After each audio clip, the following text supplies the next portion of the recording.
بسم اللہ الرحمن الرحیم۔ امام حسین رضی اللہ تعالی عنہ کی شہادت۔ اس کے بعد شمر دل جوشن 10 آدمی اپنے ساتھ لے کر امام حسین رضی اللہ تعالی عنہ کی طرف آگے بڑھا۔ آپ اس وقت پیاس کی شدت سے نڈھال اور زخموں سے چور ہو چکے تھے، لیکن اس کے باوجود ان کا دلیرانہ مقابلہ کرتے رہے، اور جس طرف سے آپ آگے بڑھتے یہ سب کے سب وہاں سے بھاگتے نظر آتے تھے۔ شمر نے جب یہ دیکھا کہ امام حسین رضی اللہ تعالی عنہ کو قتل کرنے میں ہر شخص لیت لعل سے کام لے رہا ہے، تو اس نے آواز لگائی کہ سب یک بارگی ان پر حملہ کر دو۔ اس پر بہت سے بد نصیب آگے بڑھے اور نیزوں اور تلواروں سے یک بارگی امام حسین رضی اللہ تعالی عنہ پر حملہ کر دیا، اور اس طرح ان ظالموں کا دلیرانہ مقابلہ کرتے کرتے آخرکار امام حسین رضی اللہ تعالی عنہ نے جام شہادت نوش فرما لیا۔ ان للہ و انا الیہ راجعون۔ شمر بن دل جوشن نے خولہ بن یزید سے کہا کہ ان کا سر بدن سے جدا کر دو، مگر آگے بڑھتے ہی اس کے ہاتھ کانپ کر رہ گئے۔ پھر ایک اور بدبخت سنان بن انس آگے بڑھا اور اس نے یہ کارنامہ سر انجام دیا۔ بعد میں جب آپ کی لاش کو دیکھا گیا تو آپ کے بدن مبارک پر 33 زخم نیزوں کے اور 34 زخم تلواروں کے اور متعدد زخم تیروں کے تھے۔ امام حسین رضی اللہ تعالی عنہ اور عام اہل بیت کے قتل سے فارغ ہو کر یہ ظالم اور بدبخت قسم کے لوگ آپ کے چھوٹے صاحبزادے علی اصغر کی طرف متوجہ ہوئے۔ شمر نے ان کو بھی قتل کرنا چاہا، مگر حمید بن مسلم نے کہا سبحان اللہ۔ عمر بن سعد آگے بڑھا اور اس نے کہا کہ ان عورتوں کے خیمہ کے پاس کوئی نہ جائے اور اس بیمار بچے کے در پہ کوئی نہ ہو۔ ابن زیاد شقی کی طرف سے عمر بن سعد کو حکم تھا کہ قتل کے بعد امام حسین رضی اللہ تعالی عنہ کی لاش کو گھوڑوں کے ٹاپوں سے روندا جائے۔ اب اس کا وقت آیا۔ اس نے پکار کر کہا کہ اس کام کے لیے کون تیار ہے؟ 10 آدمی تیار ہوئے اور گھوڑے دوڑا کر جسم مبارک کو روندا گیا۔ جنگ کے خاتمے پر مقتولین اور شہداء کی تعداد شمار کی گئی تو امام حسین رضی اللہ تعالی عنہ کے اصحاب میں 72 حضرات شہید ہوئے اور عمر بن سعد کے لشکر کے 88 سپاہی مارے گئے۔ امام حسین رضی اللہ تعالی عنہ اور ان کے رفقاء کو اہل غارزیہ نے ایک روز بعد دفن کر دیا۔ خولہ بن یزید اور حمید بن مسلم حضرات اہل بیت کے سروں کو لے کر کوفہ روانہ ہوئے اور ابن زیاد کے سامنے پیش کیے۔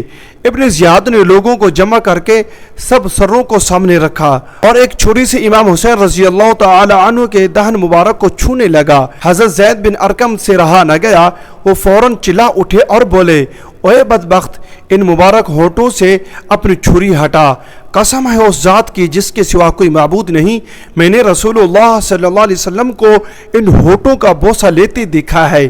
یہ کہہ کر زاروں قطار رونے لگے۔ ابن زیاد نے کہا کہ اگر تم سن رسیدہ بوڑھے نہ ہوتے تو میں تمہاری گردن بھی اڑا دیتا۔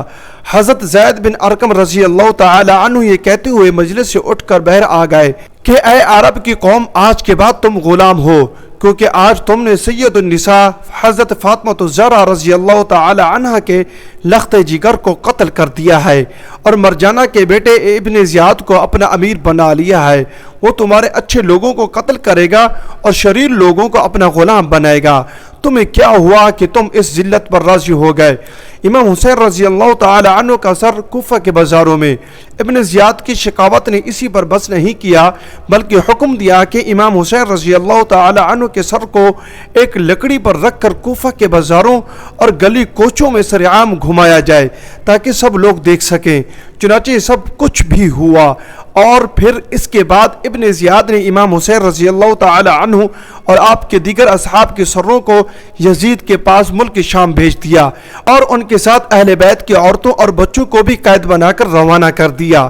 جب یہ لوگ ملک شام پہنچے تو انعام کے شوق میں حرب بن قیس جو ان کو لے کر گیا تھا فوراً یزید کے پاس پہنچا۔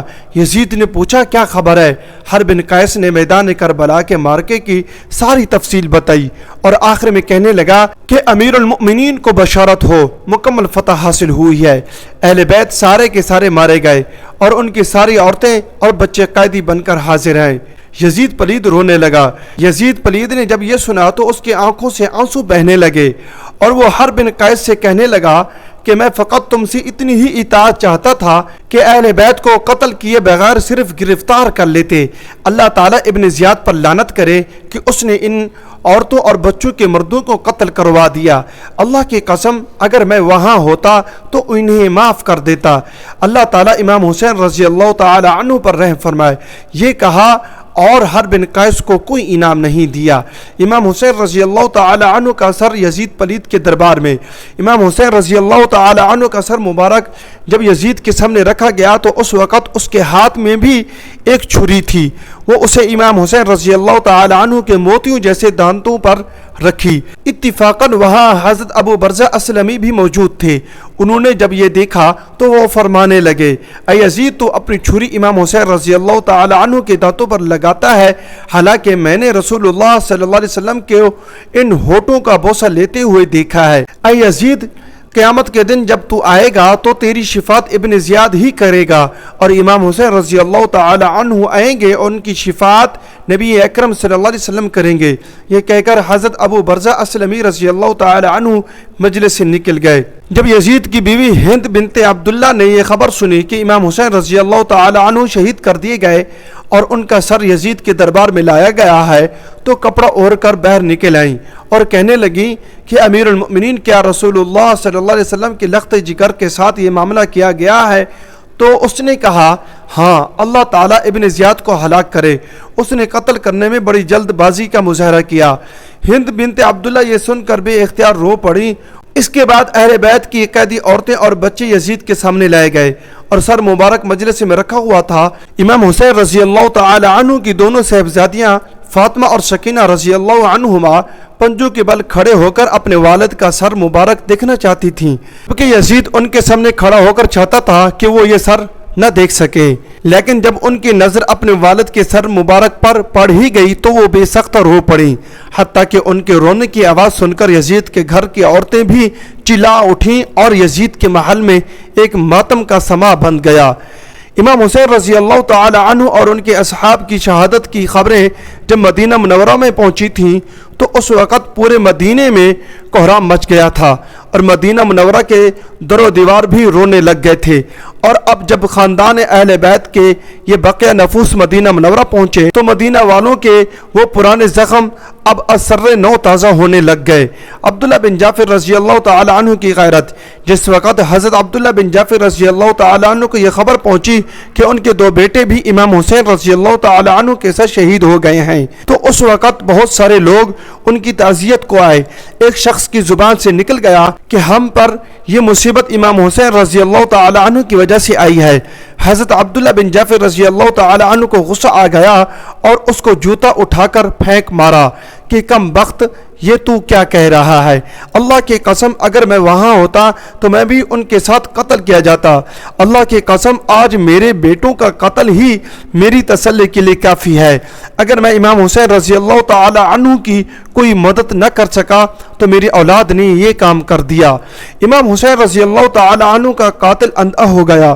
ثبت بن جوزی رحمۃ اللہ علیہ نے روایت کیا ہے کہ ایک بڑا آدمی امام حسین رضی اللہ تعالی عنہ کے قتل میں شریک تھا، وہ دفعتاً نابینا ہو گیا۔ لوگوں نے اس سے اس طرح اچانک نابینا ہونے کی وجہ پوچھی تو اس نے کہا کہ میں نے رسول اللہ کو خواب میں دیکھا کہ آستین مبارک چڑھائے ہوئے ہیں، ہاتھ میں تلوار ہے اور آپ کے سامنے چمڑے کا وہ فرش ہے جس پر کسی کو قتل کیا جاتا ہے، اور اس پر قاتلان حسین رضی اللہ عنہم میں سے 10 آدمیوں کی لاشیں ذبح کی ہوئی پڑی ہیں۔ اس کے بعد آپ نے مجھے ڈانٹا اور خون حسین رضی اللہ تعالی عنہ کی ایک سلائی میری آنکھوں میں لگائی۔ اب جب میں صبح اپنی نیند سے اٹھا تو اندھا ہو چکا تھا۔ امام حسین رضی اللہ تعالی عنہ کا قاتل تڑپ تڑپ کر مر گیا۔ جس شخص نے امام حسین رضی اللہ تعالی عنہ کو تیر مارا تھا اور پانی نہیں پینے دیا تھا، اس پر اللہ تعالیٰ نے پیاس کا ایسا عذاب مسلط کیا کہ اس کی پیاس کسی بھی طرح بجھتی نہ تھی۔ پانی کتنا ہی پی لیتا لیکن پھر بھی پیاس سے تڑپتا رہتا، یہاں تک کہ اس کا پیٹ پھٹ گیا اور وہ بھی مر گیا۔ شہادت امام حسین رضی اللہ تعالی عنہ کے بعد یزید پلید کو ایک دن بھی سکھ چین کا نصیب نہ ہوا۔ ادھر دوسری طرف تمام اسلامی ممالک میں شہدائے اہل بیت کے خون نے شدید مطالبہ پکڑا اور بغاوتیں ہونا شروع ہو گئیں۔ شہادت امام حسین رضی اللہ تعالی عنہ کے بعد یزید کی زندگی تقریباً 2 سال 8 ماہ اور ایک روایت کے مطابق 3 سال اور 8 ماہ رہی۔ دنیا ہی میں اللہ تعالیٰ نے اس کو ذلیل و خوار کیا اور اسی ذلت و خواری کی حالت میں وہ ہلاک ہو گیا۔